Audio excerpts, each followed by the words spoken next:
Okay guys, सो सबसे पहले मैं आपको दूसरी चीज़ बताना चाहता हूँ। आज का जो आपका नेक्स्ट टॉपिक है वो है, मैं इसके अंदर ही बता देता हूँ, ज़्यादा बड़ा नहीं है। देखो, कभी कभी क्या होता है कि जैसे कि मैं आपको एक साइकोलॉजिकल प्रॉब्लम के बारे में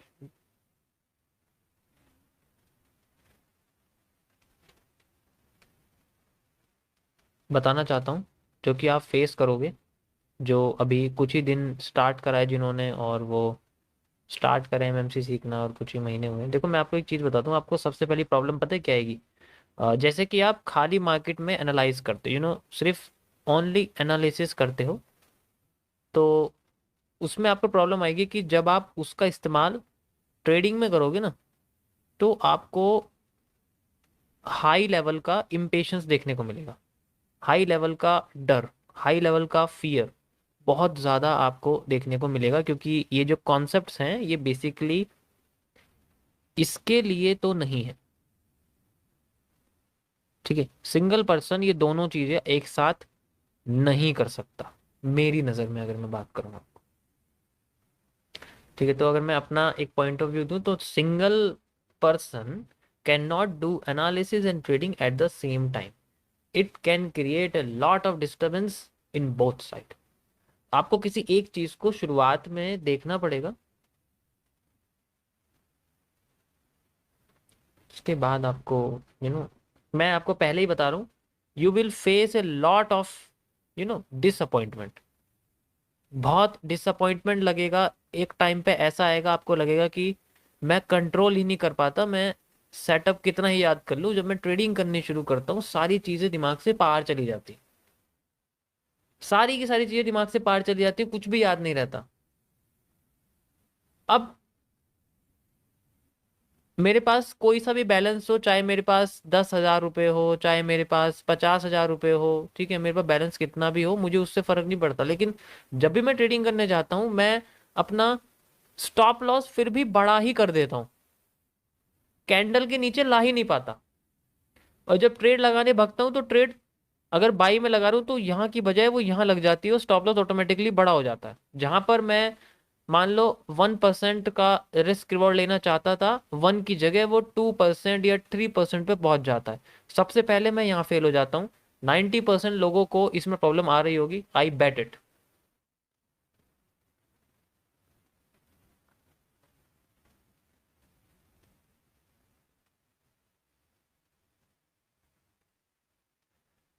जब मार्केट को मैं एनालाइज कर लेता हूँ, एनालिसिस कर लेता हूं, तो मेरे मन में एक माइंड में एक हमेशा एक सवाल रहता है, एक डर रहता है कि कब मैं एंट्री करूंगा, व्हेन, कि एंट्री कब करूंगा मैं।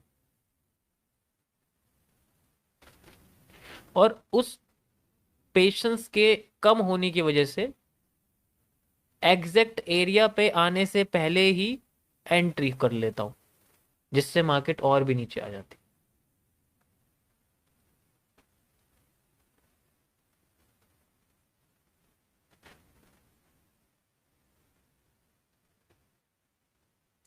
तुम कहोगे इतना सब कुछ मुझे कैसे पता कि आपके साथ ये सब हो रहा है?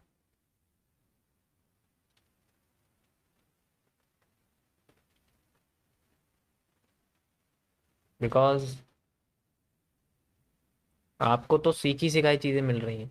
आपको सीखा सिखाया सप्लाई मिल रहा है, डिमांड मिल रहा है, गैपिस मिल रहा है, रिवर्सल एरिया मिल रहा है, रीटेस्टिंग एरिया मिल रहा है, एसएमसी के एडवांस वर्जन मिल रहे हैं सामने से आराम से बैठे हुए। लेकिन I know how I develop them, how I created them, how I research, किस तरीके से मैंने कितना टाइम इनके अंदर लगाया है, और सॉल्यूशन मुझे नहीं मिल पाया है, तो सोचो कितनी मुझे दिक्कत आई इन सब चीज़ों में। तो और जब मैं इसको इस्तेमाल करने के लिए इस फील्ड में भागा, तो बहुत हाई लेवल का डर मुझे मिला, डिसअपॉइंटमेंट मिली, सो आई ड्रॉप्ड इट। तब मुझे समझ में आया कि मैं इसको इसके साथ यूज कर ही नहीं सकता अगर मैं इंडिविजुअल हूं। I need a driver for it. The solution is only the driver.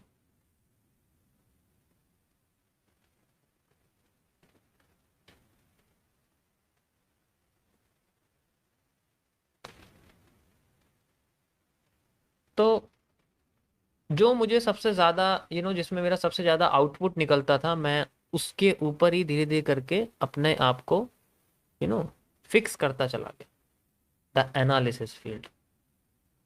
And यही मेरी स्किल बन गई, यही मेरी सोर्स बन गई, यही मेरी लाइफ बन गई।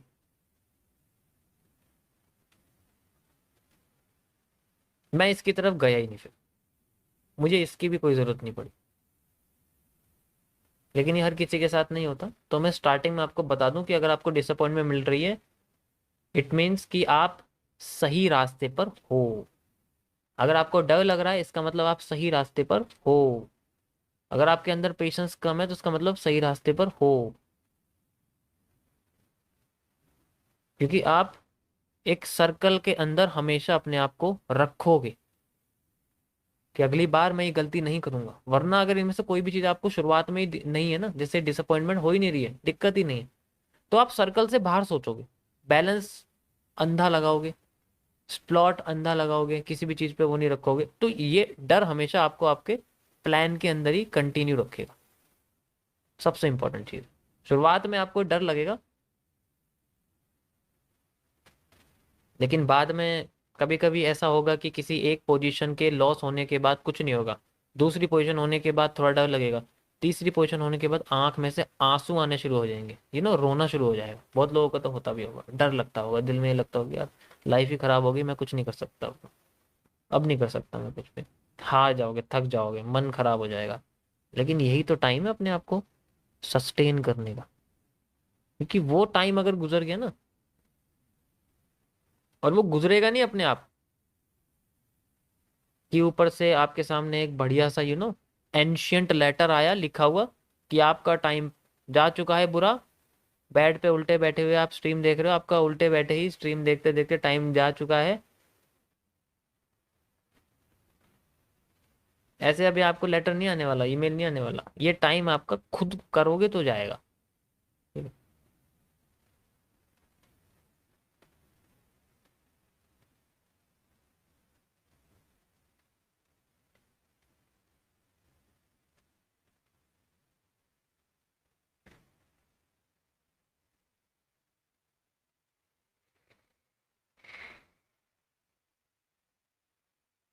Got it.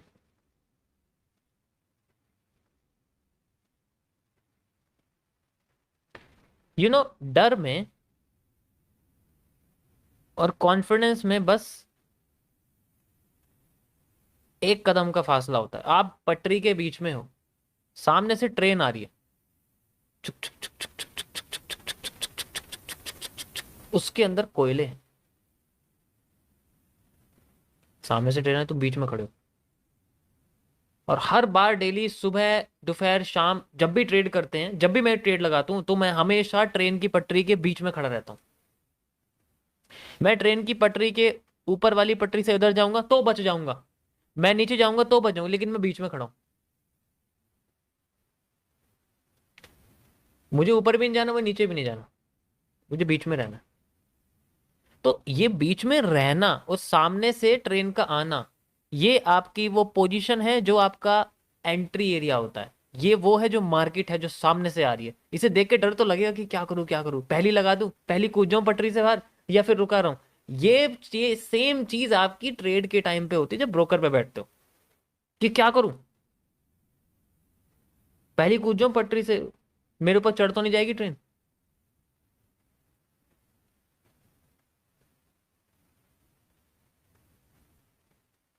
एक बार अगर ये एग्जैक्ट एरिया पता चल गया कि 1 सेकंड डिले हुआ, 1 सेकंड का बस टाइम था, मार्केट मेरे एरिया पे आई, 1 सेकंड के अंदर मैं ट्रेड लगा के पटरी से कूद गया, एंड उसके बाद मार्केट मेरे उस चीज के साथ लेके, जैसे मान के चलो मैंने यहाँ पर एक जो है हुक लगा के रखा था कि जब भी ट्रेन आएगी, मैं तभी, ये हुक तभी लगेगा जब ट्रेन और मेरे हुक के बीच में 1 सेकंड का फासला होगा, एग्जैक्ट लोकेशन पे जब आएगी। एंड मार्केट और ट्रेन दोनों आपकी पोजीशन लेके फुर्र हो जाएगी, और फिर पीछे झंडा लहराएगा जीत का। झंडा ही तो है आपका एक तरह से। जब आपने पहले ही कूदना सीख लिया डर के मारे, तो फिर क्या होगा? कुछ भी नहीं मिलने वाला। हमेशा ट्रेन आती रहेगी, तुम पहले कूदते रहोगे, हमेशा ट्रेन आती रहेगी, पहले कूदते रहोगे, कुछ नहीं मिलेगा। और अगर लेट कर दिया तो वो तो ऑटोमेटिकली चढ़ ही जाएगी, जैसे मार्केट चढ़ जाती है आपकी पेंडिंग ऑर्डर के ऊपर। लेकिन वो फिर दोबारा लगता नहीं, आपको डिसअपॉइंटमेंट होती है। ये एक छूट जाता है कि यार मार्केट तो मेरे एरिया से पहली नीचे चलेगी, अब इंतजार करते हो कि रियलिटी में मार्केट अपने आप को उस एरिया पे लाए, लेकिन वो लाती नहीं है।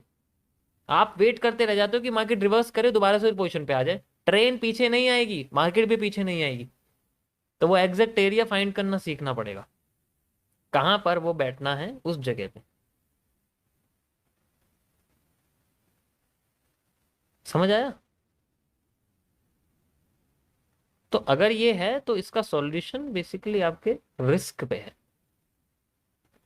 Daily risk. और फिर मजा, एकदम से ट्रेन की पटरी से छलांग मारने का मजा।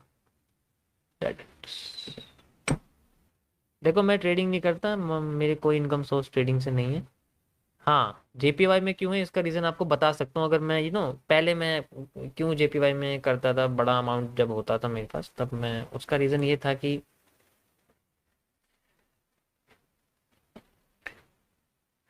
इसका रीजन सुनोगे तो दिमाग हिल जाएगा।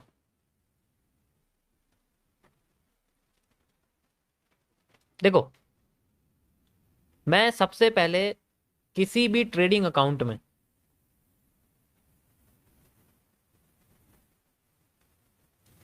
ट्रेडिंग अकाउंट में जो, यानी कि छोड़ो, किसी भी ब्रोकर में मैं सबसे पहले ये डिसाइड करता हूं कि मुझे ट्रेडिंग अकाउंट कौन सी करेंसी में खोलना है। सामने आपसे किसी ने बोल दिया ये मेरा ब्रोकर का लिंक है, यहां से साइन अप करो, ट्रेडिंग शुरू कर दो, ये सब नहीं करता मैं सबसे पहले ब्रोकर में ये देखता हूँ कि मुझे ट्रेडिंग अकाउंट कौन सा खोलना है। और ट्रेडिंग अकाउंट के टाइप्स होते हैं करेंसी के हिसाब से।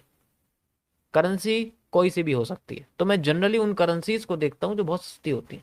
जैसे फिलहाल के लिए आप कह सकते हो कि यूएसडी जेपीवाई, या फिर छोड़ो यूएसडी जेपीवाई नहीं, मैं आपको दिखाता हूँ कि आईएनआर जेपीवाई की जो मार्केट है वो बहुत सस्ती चल रही है। यानी कि एक आईएनआर पे बहुत ज्यादा जेपीवाई मिलते हैं, तो मार्केट आईएनआर जेपीवाई की बहुत नीचे है, वो भी 1 डे या 1 वीक के टाइम फ्रेम पे।